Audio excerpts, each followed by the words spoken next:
একটা গল্প বলছি শুনো।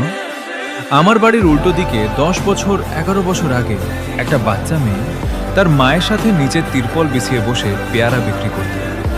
আমি মাঝে মধ্যে ওদের কাছ থেকে পেয়ারা কিনে খেতাম। এক দুইবার আমার কাছে থেকে পয়সা নেই নে আমিও মাঝে মধ্যে পুরোনো কাপড়গুলো দিয়ে দিতাম। কয়েকদিন পর হঠাৎ দেখলাম ওরা কেউ বসছে না। একদিন দুদিন এক সপ্তাহ পেরিয়ে গেলে মাসখানেকের মতো বসেনি দিয়ে।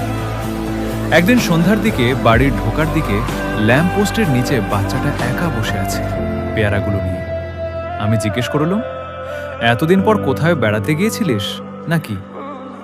মেয়েটা আস্তে করে করে বলল, না দাদা, মার শরীর ঠিক ছিল না, হসপিটালে ভর্তি ছিল, 4 দিন আগে মারা গেছে।